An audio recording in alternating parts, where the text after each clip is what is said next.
जिससे हमें काफ़ी सकारात्मक रेस्पॉन्स मिलने की उम्मीद है। उन्होंने आज मुझे कॉल करके बताया कि आपका तैयार हुआ है, जिससे हमें काफ़ी सकारात्मक रेस्पॉन्स मिलने की उम्मीद है। उन्होंने आज मुझे कॉल करके बताया कि हम आपका RLSCC से संबंधित एक इंटरव्यू कराना चाहते हैं। उसमें मैं बिल्कुल खुले तरीके से जो हमारी मांगें हैं उसको मैं रखूँगा, जो विभाग हैं उसकी मांग को भी रखूँगा।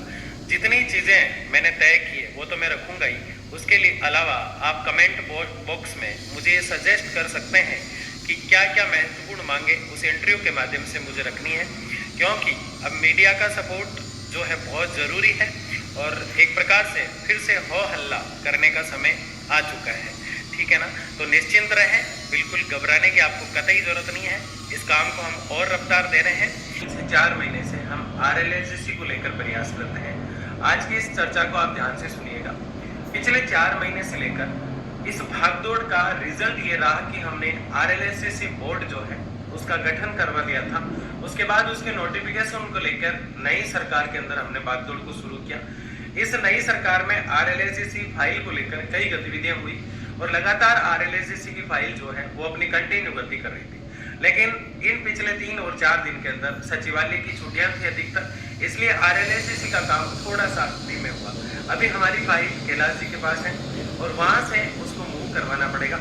लेकिन इन दिनों एक बहुत बड़ी समस्या का सामना हमारे इस RLSCC बोर्ड को करना पड़ रहा है।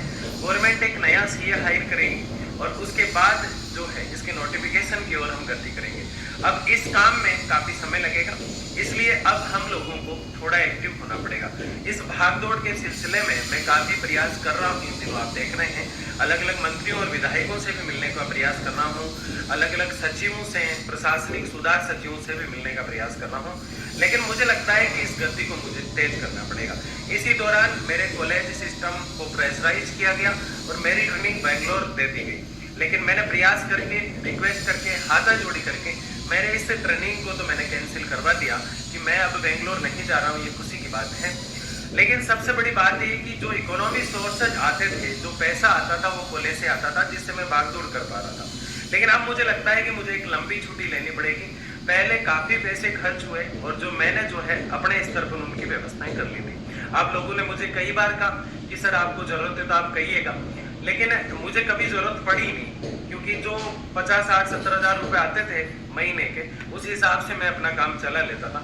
लेकिन इन दिनों मुझे ऐसा लगता है कि अब भागदौड़ जो रहेगी वो प्रत्येक मंत्री से, प्रत्येक विधायक से, अलग अलग माध्यमों से। और सबसे बड़ी दिक्कत ये आ रही है कि अब दिल्ली में राजनाथ सिंह जी के PA से मिलने का मेरा जुगाड़ चल रहा है। कैसे ना कैसे करके दिल्ली से राजस्थान की सरकार को अगर हम सोर्सेज के माध्यम से प्रेशराइज बोल सकते हैं उसे, या फिर हम ये कह सकते हैं कि दिल्ली से हम थोड़ा सपोर्ट लेकर राजस्थान सरकार को इस काम में गति लाने का प्रयास, संबंधित लोगों से मिलना है, मैं मिलने का प्रयास करूंगा।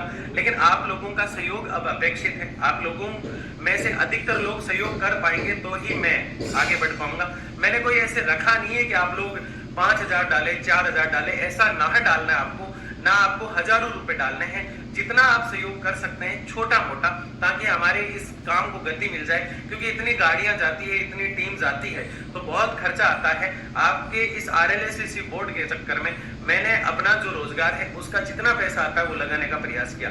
और मैंने ये सोचा था कि कभी ना लिया जाए आपसे, क्योंकि आप इस स्थिति में नहीं है, मैं जानता हूँ। लेकिन आप सब थोड़ा थोड़ा करते हैं, एक मैं अकेला लगाता हूँ तो मुझे बहुत बर्डन हो जाता है। फिर भी आप लोगों को जो ठीक लगे वो आप कीजिएगा, क्योंकि पिछले 1-2 दिन से ग्रुपों में कुछ मैसेज भी चल रहे थे और वो मैं देख रहा था, तो लोग ऐसे मुझे कॉल करके पूछ रहे थे। तो मैंने कहा मैं कह दूं आपको कि वास्तव में इन दिनों काफी दिक्कत आ रही है।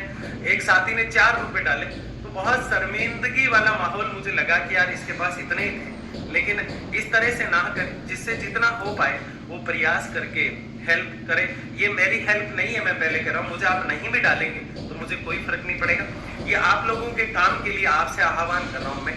अगर ऐसी मजबूती आप दे देते हैं थोड़ी सी, तो आने जाने में थोड़ी परेशानियों का सामना नहीं करना पड़ता। क्योंकि इन दिनों, पिछले दिनों से तो बसों में लटक लटक के हालतें खराब हो रही है, समय बहुत ज्यादा लगता है इस चीज में। तो अगर आपको ठीक लगता है, उचित लगता है, तो स्क्रीन पे मेरे नंबर दिए गए हैं, आप जितना